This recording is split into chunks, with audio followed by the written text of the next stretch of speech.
What is up, one and done breadheads? This is your boy Mike Holland at MC Holland 34 on those Twitter/X streets. We're here. We're live before lock. We started on time, which is kind of new.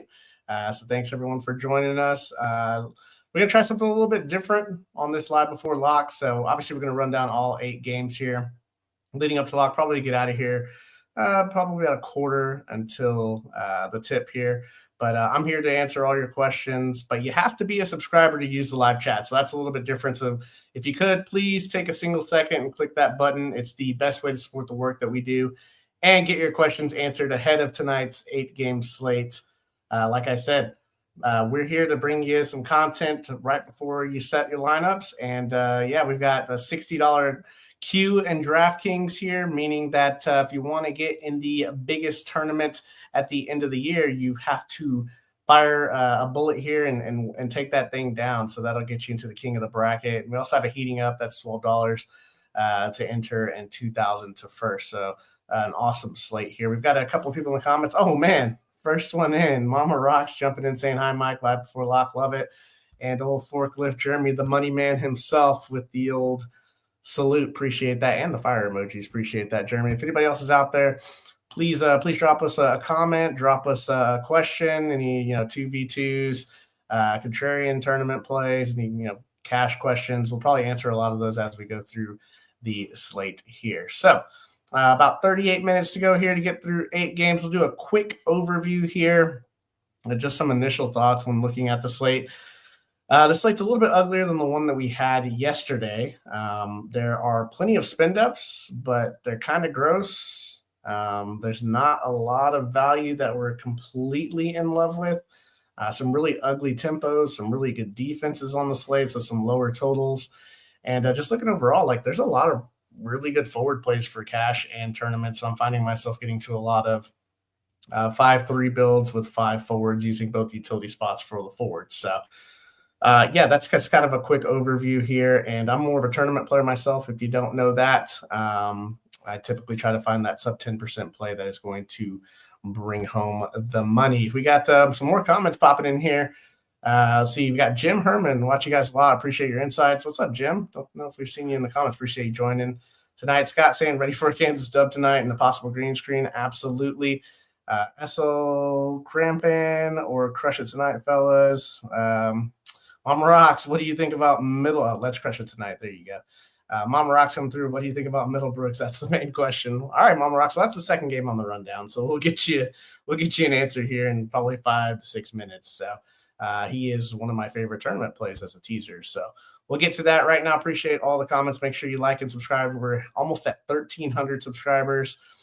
So make sure you do your part. And it's not the Green Screens Media Universe anymore. It is now the one and done CBB universe. So we had a few changes, as Billy Ball says. Let's get it. And you're right, man. I'll stop blabbering and we'll get into the rundown right now because I've got about 8 more lineups to make. So we'll dive in here. So first game here, we got Cal plus 15 at North Carolina, 163 implied total. The numbers and metrics that we use are going to be from Ken Palm. So they may differ a little bit than the betting market.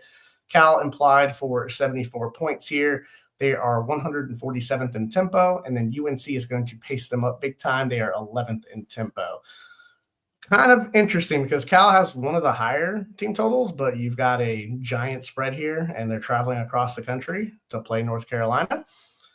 So got to be a little bit careful here. I'm not saying to fully fade them, but when you look at the pricing, it gets a little weird on their side. When you look at it, you got Andre Stojakovic. He is 8,400. Yes, that is the Stojakovic Peja's son here. He's going to play 35 minutes.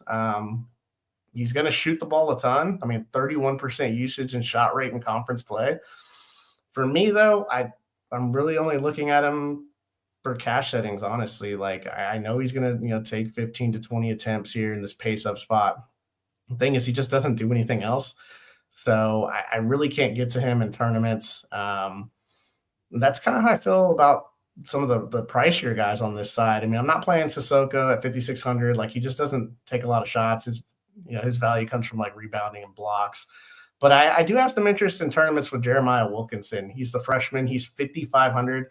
His minutes are fluctuating, so we're not like guaranteed exact minutes here, which gets a little bit frustrating.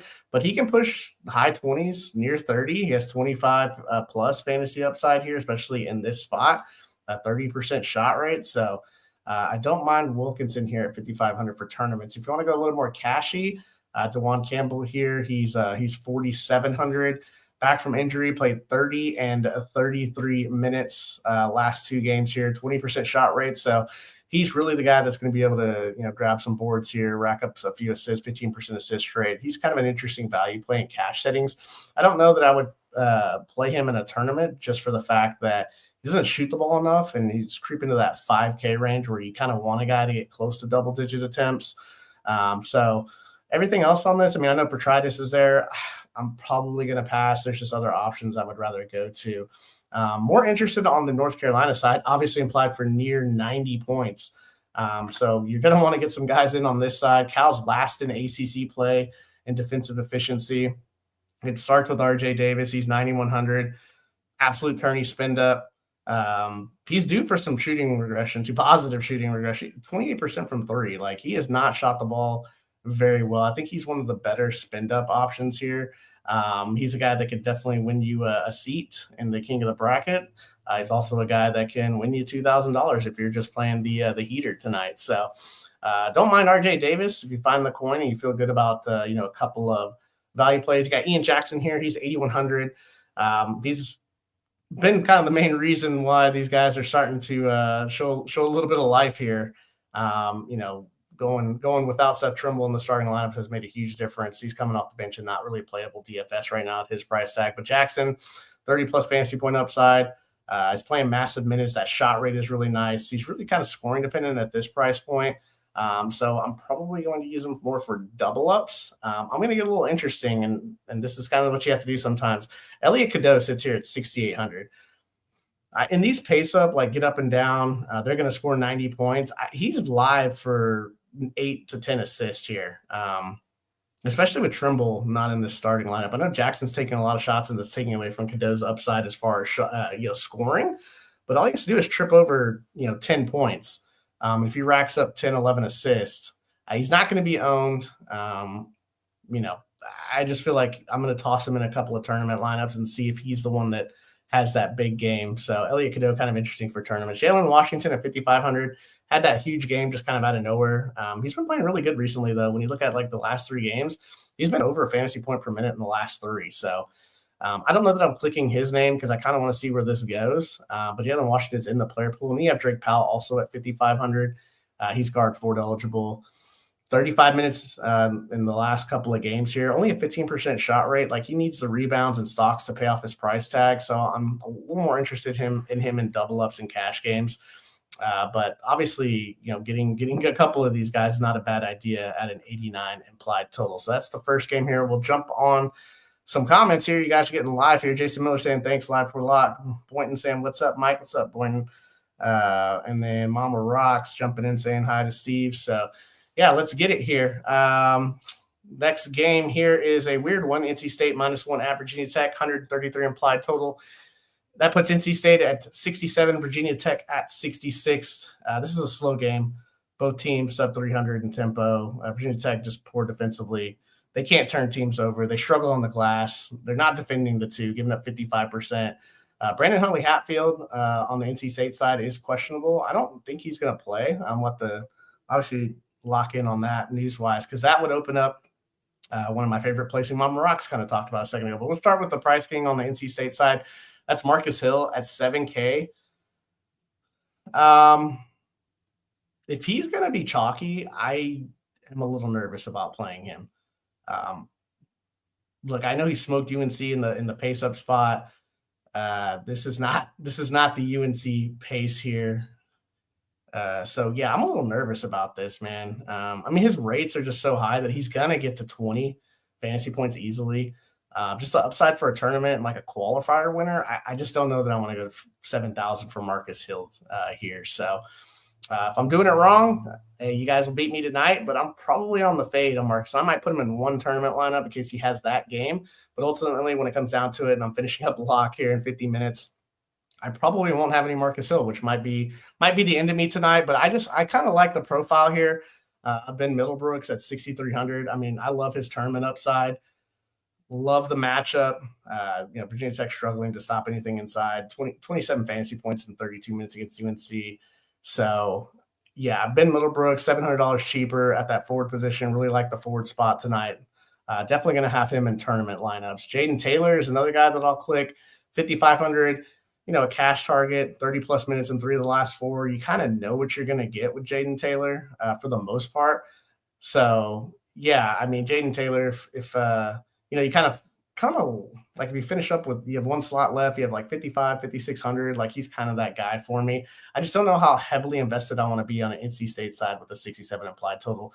Everything else on this side, I'm not interested. Like Michael O'Connell plays a bunch of minutes, but doesn't do anything. He's a 14% shot rate, just not worth that. And on the Virginia Tech side, NC State, they're outside the top 100 defensive efficiency. They're at 102, but it's been pretty brutal. They're also 27th in bench minutes. Now, Ben Hammond's missed the last couple of games. This was kind of on like a little mini heater, the freshman, high assist rate. If he's out, like I guess we can look at Tyler Johnson and Jaden Young. Tyler Johnson, 4,600, 35 minutes the last game here. 27.5 fantasy points, decent rates. I got burned by him about a month or two ago, trying to get in on this same play when he was a little bit cheaper. And then Jaden Young, like if Hammond's out, like Jaden Young, 3,700, like they want him to be something for them, and they tried it at the beginning of the year. We tried jamming him in a few times when he was in that mid 4K, low 5K range. 23.5% shot rate. 27 minutes last game was the highest he had since late November. So those two guys are kind of interesting, but this game, outside of, some Middlebrooks and Taylor exposure, and then depending on what happens with Hammond here, plucking a Johnson or a Young for a value play, I'm pretty much off on this game here. So that knocks out the second game here. We got Michael Feltman. Let's see. We got Jay jumping in here. What's up, Mama Rocks? Saying what's up to everybody here. Mama Rocks saying I thought Virginia Tech was going to be better this year. That's hilarious, Jay. Micah Feldman, NC State's atrocious on the road. I will not be partaking. Tyler Warren, what's up, man? Let's see. We have a MEAC roster, Mama. Painful. Yes, god awful. It's not, yeah. See, Virginia Tech fan.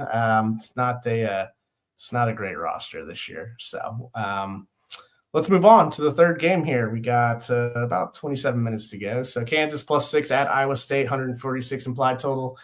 Kansas 139th in tempo. ISU, surprisingly this year, getting up and down, 104th. Kansas implied for 70 on the road here. Both teams top 10 in defensive efficiency.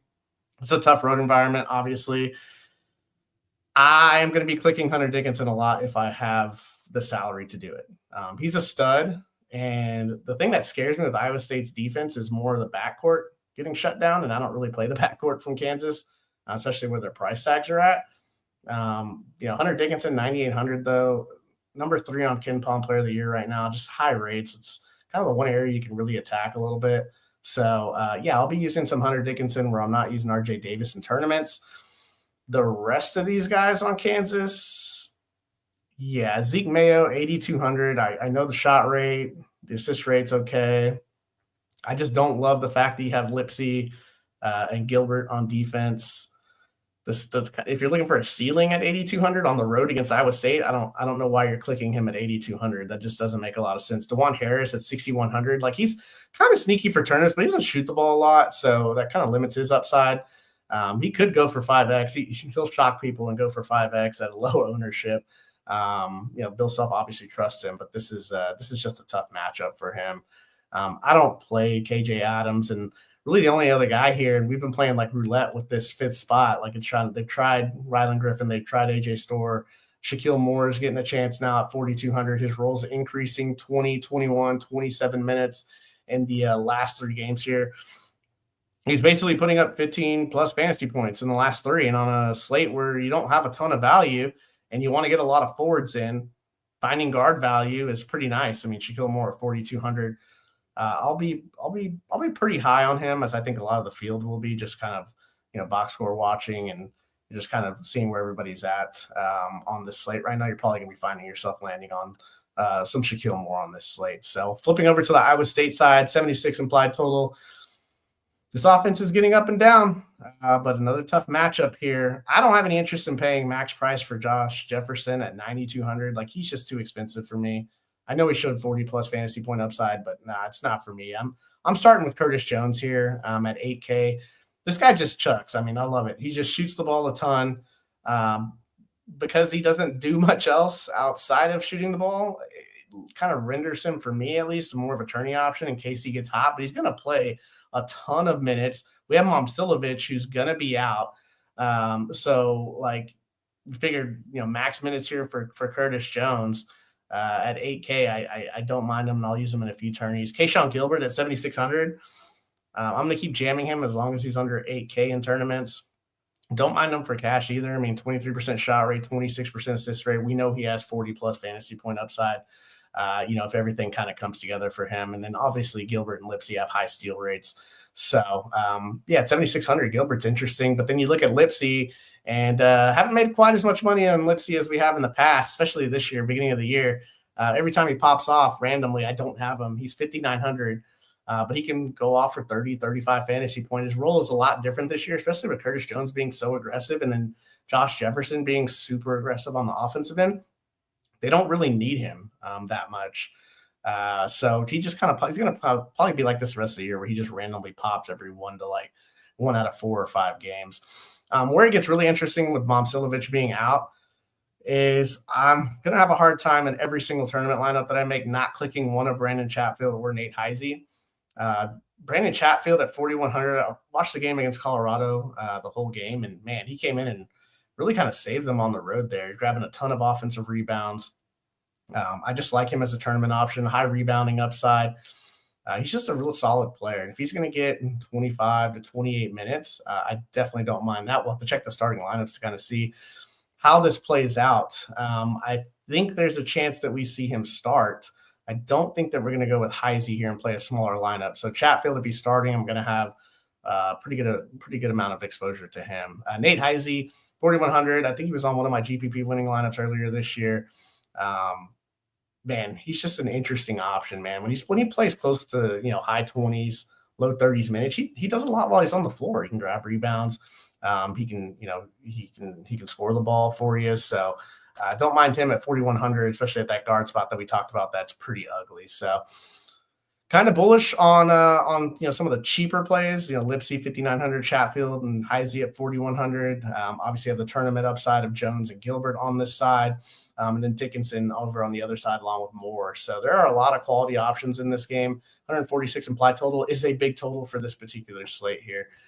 Jumping down in here to some more comments with Jay. We smashing Lipsy at the end of the season, low price. Yeah. I mean, at this point, we're pot committed on Lipsy, and we just completely miss when we're like, we're done. So is a Micah Feltman asking, is a 3-2 overstack in KU ISU? Woo, that's I don't mind it, honestly. I don't know that I'm going to get there. I'm probably usually going to be using 2-1s on this side, maybe 2-2 at max. Lipsy's 3 steals were a bunch of free throws from Steve. Tough click. Yeah, he's a tough. It's just a different role for this guy. If you do the Lipsy rain dance, maybe it'll rain. It rains every now and then. Sam's asking if Ace is in or not. We will check that here in just a minute. That's obviously one of the bigger news pieces on the slate. So let's see here. Got about 20 minutes, almost halfway through here. We'll dive in. These are a couple of uglier games that are coming up, so we'll kind of breeze through these. Seton Hall +9 at Butler, 143 implied total. Seton Hall 62 implied. They're slow. Butler's a little bit of a pace up. Butler's 189th in tempo. Seton Hall's kind of just been super annoying the entire year. 39th in bench minutes, but lately they've got 3 guys kind of hitting that 28 plus threshold. A couple of guys getting into the high 30s. This has been a terrible offense though for Seton Hall. But also this is a Butler defense that is not great either. They have rebounding issues. They're not going to turn you over. So, yeah, I mean, I guess we're going to talk about Isaiah Coleman at 7,900. I don't ever play this guy. And, last week I probably lost out on some coin not playing this guy. He's got 7 straight 30-plus fantasy points. But now you're starting to pay a premium for this guy. And in conference play, it's kind of crazy. Like 34% shot rate, 25% combined rebounding rate, and a 17% assist rate in Big East play. Like, what are we doing here? I'm kind of shocked by it. So I have a hard time paying guys when I've missed the boat all the way up here. Dylan Adai-Wusu, 7K. He's playing a ton of minutes. I'm not interested. I'm more interested in Coleman or Jenkins at 5,700. Kind of a boom bust GPP option. The minutes have been there. Seton Hall needs this guy to score. Like, I'm sorry. Like, they need him out there on the floor. 35 nearly fantasy points last game against Providence here. Jenkins, kind of an interesting tournament play. Flipping over to the Butler side, this isn't the defense that we've kind of seen from Seton Hall recently, giving up 118.6 points per 100 possessions in Big East play. They're giving up 60% from 2, 42% from 3. They're fouling a ton, giving up a bunch of assists. I should like Butler because they're 313th in bench minutes, but really it's 3 guys that get all the minutes, and their pricing is kind of annoying. You have Telford here sitting at 8,900. That is really expensive to pay for Telford. I mean, I know he's going to play 36 to 40 minutes. It's that's just a tough click for upside for tournaments. McCaffrey's another guy that plays a lot of minutes, 6,500. Just not interested in him. I guess the one guy that I would be a little bit interested in is Pierre Brooks at 6,200. Very shot dependent, but he gets hot every now and then. And if Seton Hall's not going to defend and Butler scores into the 70s, like Pierre Brooks could have 20 real life points. Now, whether or not he falls over 5+ rebounds is going to be the question of whether he hits 4X. And if he does anything else, that's when he gets kind of into his tournament upside. But the minutes are going to be there. If it's a closer game, he's going to play, high 30s minutes. So feels kind of ugly, but there's just not a ton of plays in this game that you love here. So we'll flip it over real quick to the next game here, which is kind of a head scratcher here. You got Penn State plus 10 at Michigan State, 154 implied total. Penn State implied for 72 points. Look, Michigan State, no joke this year. They're running like this 12-man rotation, really good defense. They're 11th in defensive efficiency. They've been even better in Big Ten play.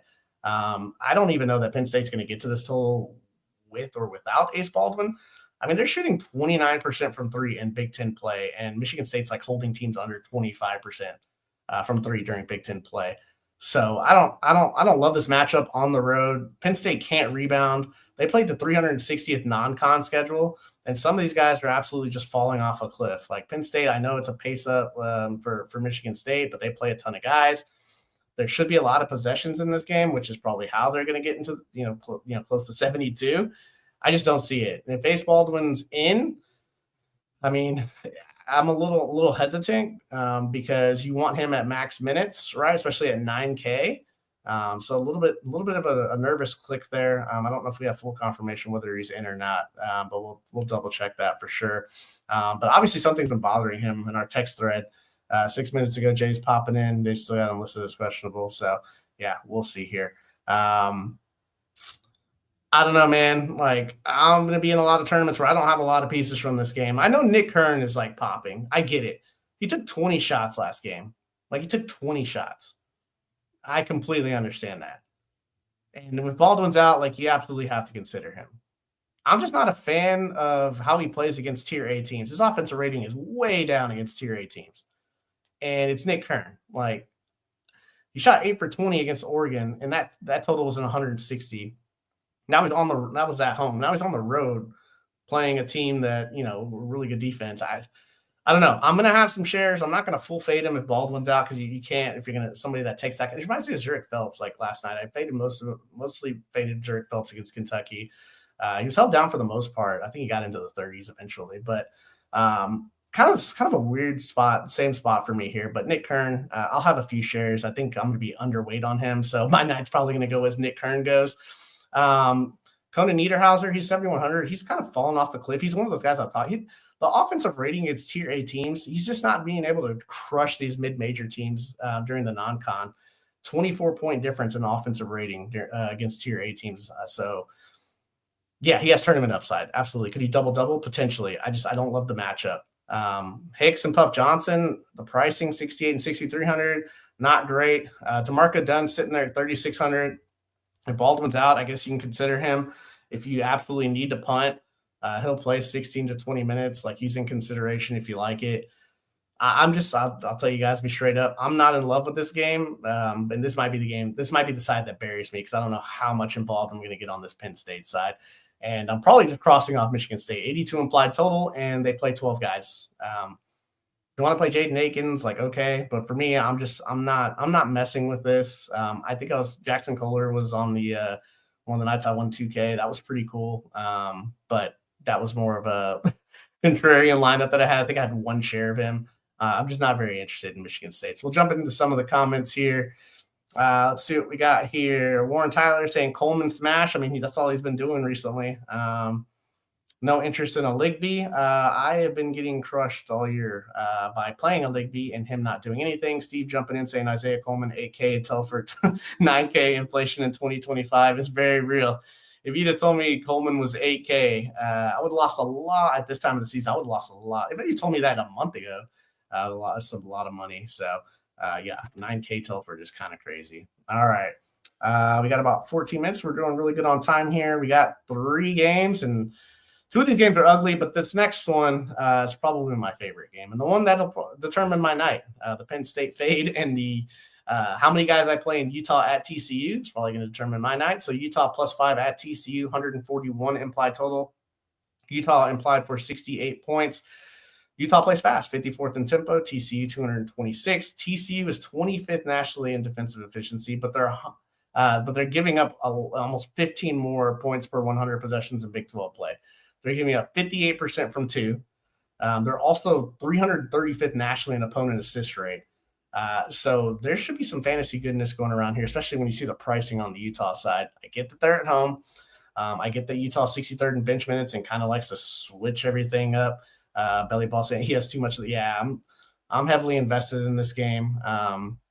Utah switching up their rotations and starters last game might throw some of these guys' ownerships for a loop. Like, I know a lot of people are going to clip Sheriff Jumps. I'm more interested in Gabe Madsen. I mean, Gabe Madsen here, he's 6K. Everybody kind of forgot about him. Oklahoma State, he got into foul trouble. He didn't do anything. Sheriff Jumps kind of went off. Asar went off, who I was on one of my better nights the other day. But this guy's not shooting it great from 3 recently. I feel like the 3-point regression, positive regression is coming for him. His assist rate is up during conference play. I think he's a solid and it's kind of a sneaky play. I don't know that a lot of people are getting to Madsen. He takes a ton of shots. The guy that takes a ton of shots and has a high assist rate against a team that is just kind of giving it up, to opponents with assist. And then, his regression on the 3, I know, you kind of want to target these guys, inside, guys that drive hard and guys that post up. But Gabe Madsen, I think he's super interesting for tournaments. Lawson Lovering at 5,700. I wish he could stay on the floor. He's averaging 6.8 fouls per 40 during conference play, but this is an elite matchup for him. The guy's really good regardless of the competition. He just needs minutes to produce and he needs to be on the floor to produce. So love him for tournaments. Sheriff Johnson is kind of the weird one tonight. He's 5,100. Feels like there's like a 25-minute cap here. His price is up $600. He's got some downside because he tends to disappear. Look, I'm not saying I'm fading him. I'm going to be playing him in some lineups, him and Asar. I worry that, the downside is there for him. So, yeah, I'm probably going to limit some of my exposure to Sheriff Johnson. Asar at 5,000. Finally got it going against Oklahoma State. I was 100% on him, 30% shot rate in conference play. He has rebounding and stock upside. I know the game was a blowout, so maybe Sheriff Johnson could maybe get into the 30s. Maybe Asar, gets into the 30s. If we continue to see this thing where we have large rotations, then it gets a little bit tougher. I know they have the other Madsen. We've got Dawes, who played really good last game, and we have Whalen, too, who's interesting. So Dawes sitting here at 4,300. Guy has a 70% effective field goal percentage this year. Like, he's going to be a beast. He's coming off a nice game. Kind of interesting. Probably for a shorter slate. I don't know if we want to click his name in an 8-game slate, but just a name to kind of file down here and just to see how he's been playing recently. Jake Whalen here, he's 4,200. I did not play him. I know he got the start last time. I thought about it, but I'm looking at him like the rates are just not great. 13% shot rate, but he has peripheral and stock upside. So he's going to be a solid value play. I think he's going to be a popular value play, especially if he's in the starting lineup again. So yeah, there's a lot of pieces on the Utah side. I love Matson and Lovering for tournaments. I think Sheriff Johnson is interesting. I'm just not going to be as high as the field, hopefully. I'll play some pieces on him. Probably not getting to Dawes, and then while in here, I'll have some shares of him. Obviously, 4,228 minutes starting.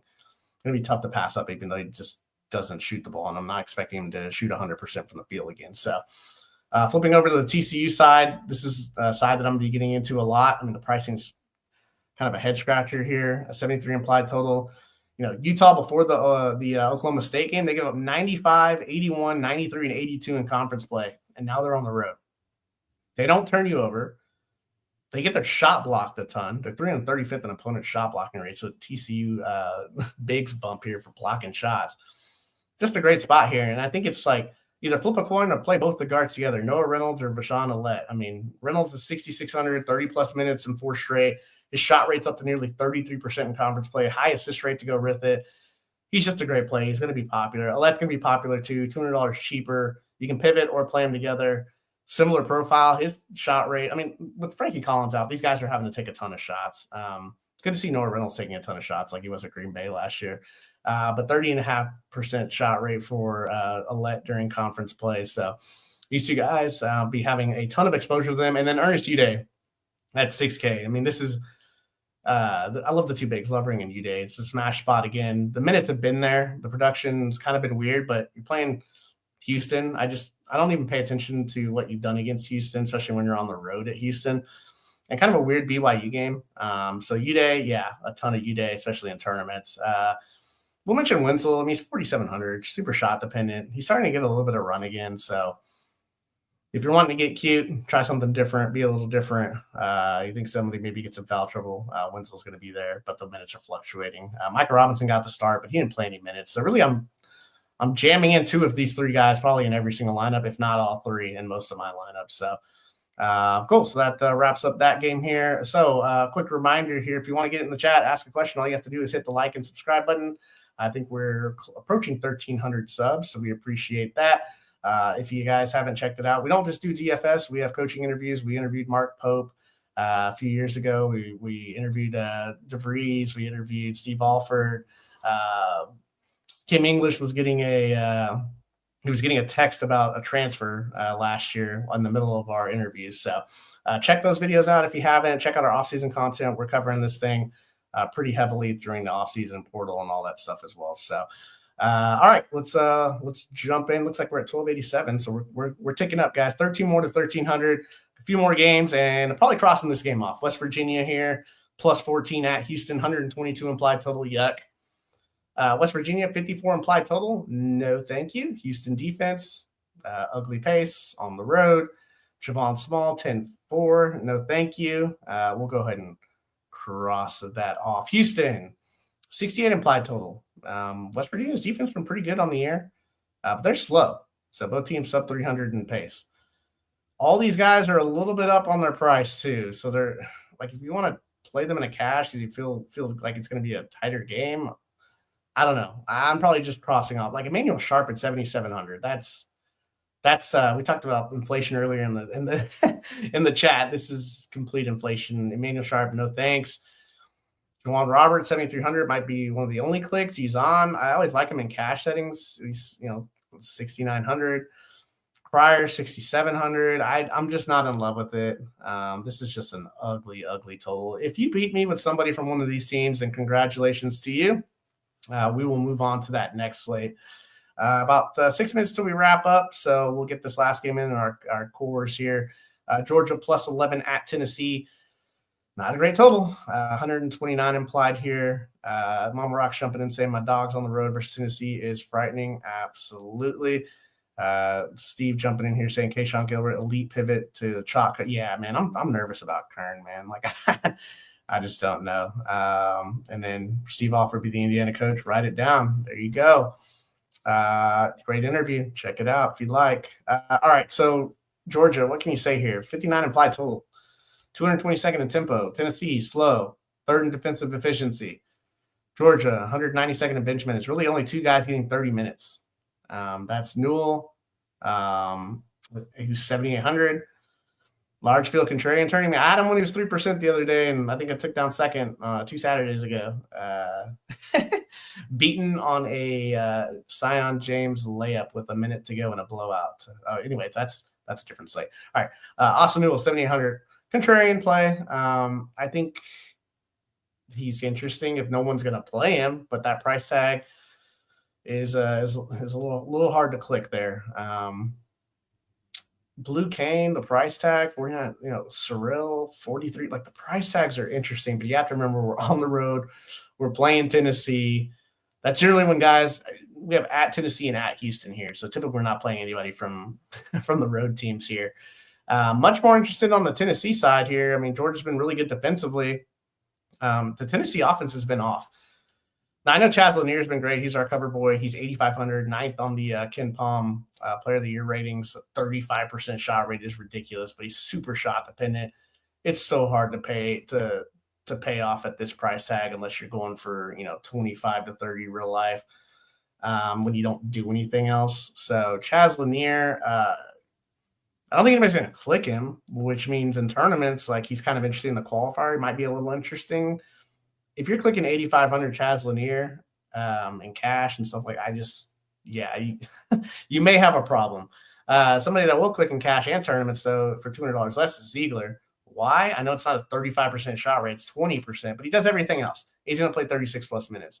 Assist upside. Steal upside. Feels like there's some positive shooting regression coming from him.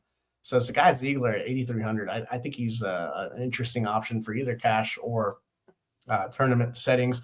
Milicic sitting here at 7,200, kind of a weird spot for him. I don't mind jumping on him for tournaments. There's been a major dip in production against tier A teams. Been dealing with fouls and like some other issues. So Milicic, man, like at 7,200, I could see him, giving us a 30 to 35 spot here, which would be great in a tournament. So I'll have a few shares of Milicic. Opara at 5,100. Felix Opara, he's playing roughly 30 minutes in the last couple of games. He's producing 26.25 fantasy points in both games. It's a solid spot, but he doesn't shoot. It's like the thing with Opara is he has to get a couple of putbacks. He has to be wildly efficient, which he is from the floor. Like, you want 100% field goal from him. You're probably going to need close to that, 9, 10, 11 rebounds. And you need the stocks. You need the block shots from him to pay off the 5,100. It's certainly possible. I'll be having some shares. I love pairing Ziegler with Opara. I don't mind the double big as well. Milicic and Opara together to be different in a tournament. And you got Jordan Gainey here, who I don't mind adding in a two-man stack or even a 3 if you want to get different on a hammer. If all these games just completely shit the bed earlier, and you're sitting on 3 Tennessee guys or 2 Tennessee guys, could be a nice path here. They need his offense. It's outside of Lanier taking every shot and Ziegler trying to set everybody else up. Like, Jordan Gainey has to score. I wish he was about $300, $400 cheaper here, but it is what it is. We're getting Jordan Gainey here at $5K, so don't mind him at all for tournaments here. We're going to get to a couple of comments before we wrap this thing up here. Let's see. It looks like Ace will warm up and be a true fit. Oh, God, 50-50 game time. If Ace is in, like, no one's playing Kern. So that would make that decision a lot easier. I kind of want Ace to play, to be out, because I want to be off Kern in tournaments. Let's see. Jay Kearney, 3 pieces from the UNC game. Okay, for single entry on DK. Single entry. Yeah, you can get to 3 pieces on the UNC side. C points. UGA sneaky top 20 adjusted D and top 20 near proximity. Yeah, near proximity frequency. Yep. Jay Kearney, a Holland Boynton show would be epic. I appreciate that, Kearney. Yeah, I talked to, I think me and Steve messaged a little bit ago. We'll see. We should get together, man. We'll do a live before lock or something. I think that's kind of what we talked about. That'd be a lot of fun to do. Yeah, Boynton Sam will work on it. Great show, Mike. Thanks much.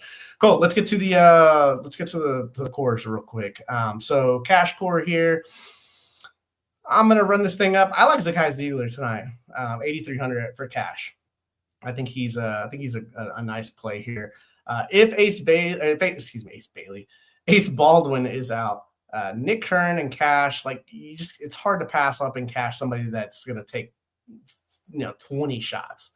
So completely get it. Like I said, I'm more of a tournament player, and that's where Baldwin is out, then I'll be fading a lot of Kern.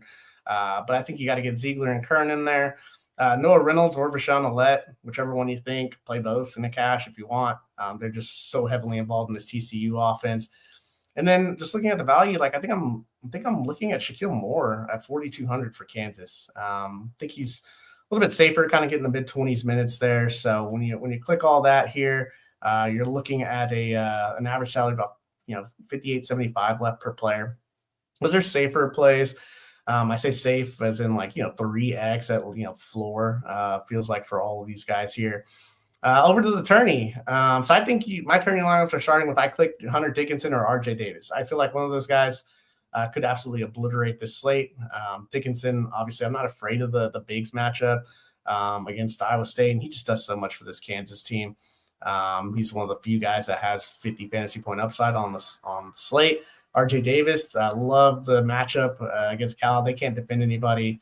I've had him in a couple of tournaments that have placed me really high because no one plays him at 9,100. So click Dickinson or Davis here. I think you got to go the same rules here. I think you got to go right back to TCU. I think you got to go Noah Reynolds or Alette, 66 and 6,400. I think you have to play Ernest Uday at 6K. Maybe thinking of a Utah run back. And then I think you have to go and where you can play Shaquille Moore in tournaments. I think you got to look at these other guys. I think you got to look at who's starting for Iowa State from, in that starting lineup. Momcilovic is out. Or look at this kind of like weird Utah value. So you got Wallen here at 4,200, Chatfield 4,100, Nate Heisey 4,100. All these value guys are probably going to be pretty popular here. So that'll leave you about 58.50 again. So Steve jumping in here. Levering isn't in the turning core of the joint show. I'm gonna have a lot of levering. I'm gonna have a lot of levering Uday, so I can't wait for them to foul each other. And then I can just enjoy the rest of my night. Well, after the late slate for sure. Jones is starting. Okay, Levering's a sick pick. Tennessee needs someone to make shots. Yeah, Dubar, man. I was so high on him this offseason. If you watched our offseason shows, man, we talked about Darnson Dubar a lot coming over from Hofstra. Just injury hadn't really worked out for him. So cool. All right, guys. Well, that's gonna wrap it up. I got some more lineups to make, some more Nick Kern fades to make with the Baldwin news. So yeah, appreciate you guys joining. Make sure you hit the like and subscribe button. We'll be back pretty soon. So for myself, Mr. Mike Holland, for the entire One and Done CBB crew, let's go out and get this bread. Thanks for stopping by the office. Get your fantasy prescription by subscribing to the channel and checking out drroto.com. And until the next visit, be well and take care.